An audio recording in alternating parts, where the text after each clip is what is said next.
El día que Julián me entregó las llaves de nuestra nueva casa, pensé que finalmente había dejado atrás mi pasado de carencias. Era una mansión de estilo victoriano, rodeada de robles antiguos que parecían custodiar un reino de cristal.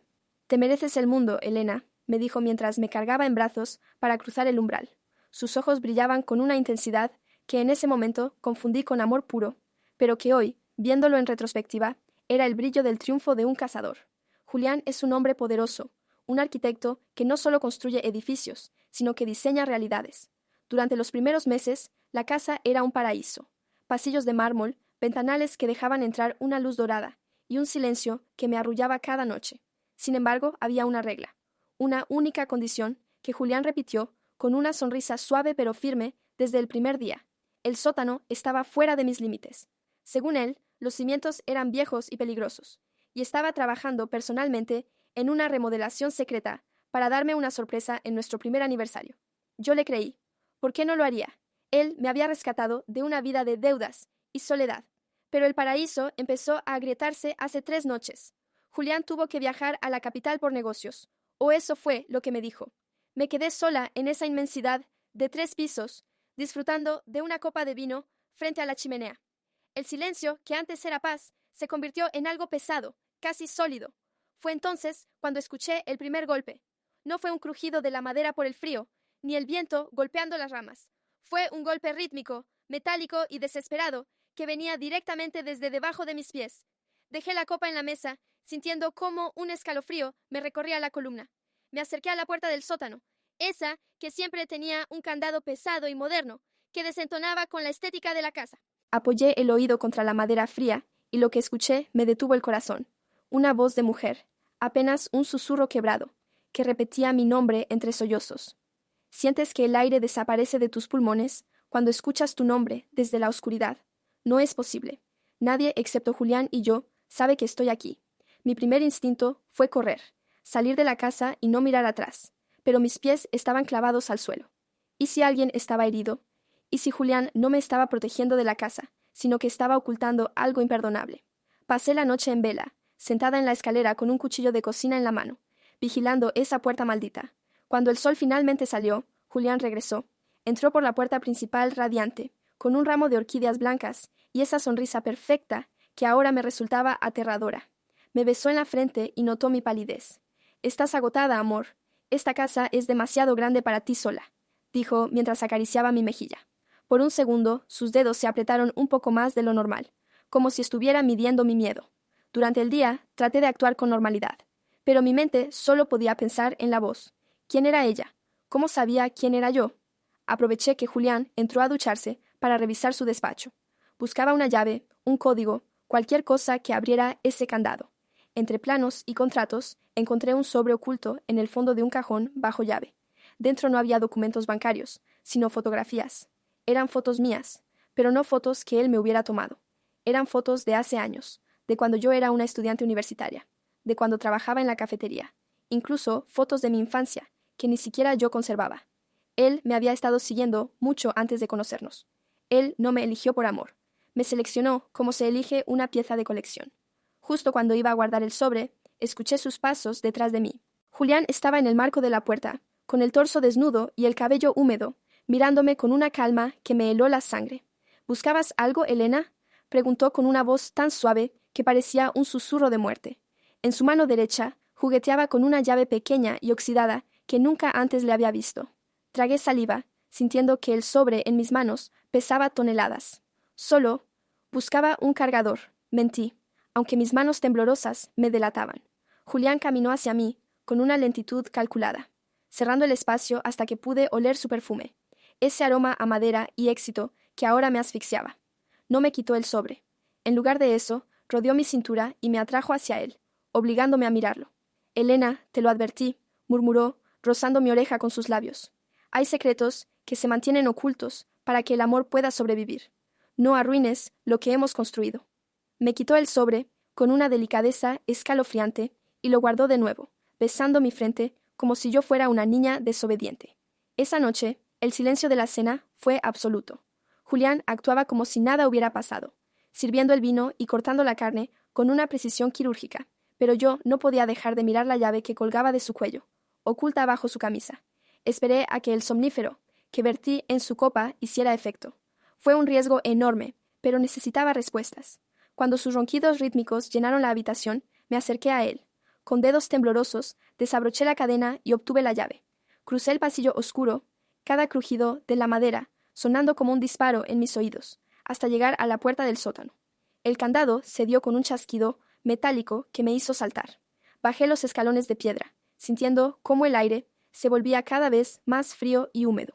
Al llegar al final, encendí la linterna de mi teléfono. El sótano no era una obra en construcción. Era una réplica exacta de mi antigua habitación de soltera, el pequeño apartamento que yo tenía antes de conocerlo. Todo estaba allí, mis libros, mi ropa vieja, incluso el olor a jazmín que solía usar. En medio de la habitación, sentada en una silla de madera idéntica a la mía, había una mujer. Estaba de espaldas, con el cabello largo y oscuro, cubriéndole los hombros. «Julián, por favor», susurró ella sin voltear, con la misma voz quebrada que escuché antes. «Ya aprendí la lección. Seré la Elena que tú quieres». Cuando la mujer giró el rostro hacia la luz de mi linterna, el grito se quedó atascado en mi garganta. No era una desconocida. Era yo, o al menos alguien que compartía mi rostro, mi mirada y cada una de mis facciones de una manera aterradora. Mis rodillas flaquearon y tuve que apoyarme en la pared para no caer. La mujer me miraba con los ojos, desorbitados, llenos de un terror que yo misma sentía reflejado. No era un espejo, era de carne y hueso. Tenía una cicatriz en la frente que yo no tengo, pero más allá de eso, era mi viva imagen. «¿Quién eres?», logré articular en un hilo de voz. Ella se levantó, arrastrando una fina cadena que sujetaba su tobillo a la pata de la cama. Sus manos temblaban mientras se cubría el rostro. «Él dijo que habías muerto», sollozó ella. «Dijo que el accidente me había dejado sola, que tú no habías sobrevivido». Mis pensamientos se atropellaban. Yo no tengo una hermana gemela, o al menos eso fue lo que me dijeron mis padres antes de morir. La mujer me explicó, entre susurros, desesperados, que Julián la había encontrado hace 2 años. Le prometió una vida de lujos, pero terminó encerrándola aquí, moldeándola, para que fuera la versión perfecta de lo que él deseaba. Ella era el borrador, el experimento, y yo era el trofeo final. Julián no se enamoró de mí por casualidad. Él había estado buscando a la copia perfecta que pudiera exhibir ante el mundo, mientras mantenía su verdadera obsesión oculta bajo nuestros pies. «Tienes que irte, Elena», me suplicó, agarrando mis manos. Sus palmas estaban llenas de callos y cortes. «Si sabe que estás aquí, no te dejará salir. Él no quiere una esposa, quiere una muñeca que no pueda escapar». En ese momento, el sonido de un paso pesado resonó justo encima de nosotras, en el primer escalón de madera del sótano. El somnífero no había funcionado. O quizá Julián siempre había sido inmune a mis intentos de controlarlo. La luz de la planta alta se filtró por la rendija de la puerta, y una sombra alargada y oscura comenzó a descender lentamente. «Elena», la voz de Julián bajaba por la escalera, cargada de una decepción tan profunda que me heló la sangre. «Te dije que la sorpresa era para nuestro aniversario. Ahora me has obligado a adelantar los planes para ambas». Me pegué a la pared, sintiendo el aliento gélido de la mujer a mi lado. Julián bajó el último escalón, sosteniendo una cámara fotográfica profesional en una mano y un pequeño maletín médico en la otra. No parecía enojado, parecía emocionado, como un artista a punto de dar su última pincelada. «Es fascinante, ¿verdad?», dijo, iluminando el rostro de la otra mujer con una linterna.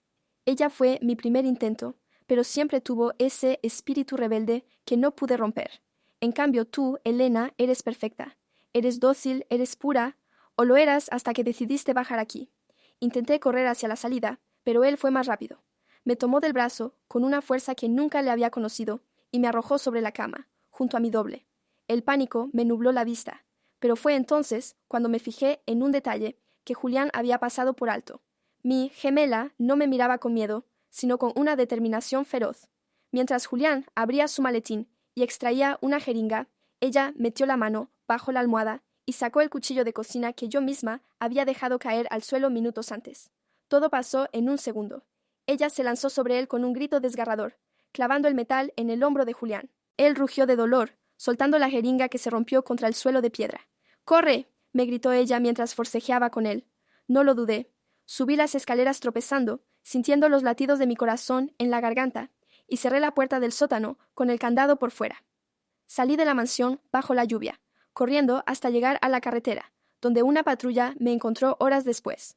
Cuando la policía llegó y forzó la puerta del sótano, el silencio era absoluto. Pero lo que encontraron me cambió la vida para siempre. En el sótano no había dos mujeres. Solo estaba Julián, desangrado en el suelo, rodeado de espejos, de cuerpo completo y decenas de maniquíes vestidos con mi ropa. No había otra mujer. No había gemela. La policía encontró grabaciones. Julián no solo me vigilaba, me proyectaba hologramas y grabaciones de mi propia voz editada para hacerme creer que había alguien más. Quería volverme loca para que mi única realidad fuera él. Pero entonces, ¿quién me entregó el cuchillo? ¿Quién hirió a Julián si yo estaba al otro lado de la habitación? A veces, por la noche, sigo escuchando ese susurro quebrado en mi oído, dándome las gracias por haber abierto la puerta. ¿Crees que la gemela era real o fue solo una alucinación para ayudarme a sobrevivir?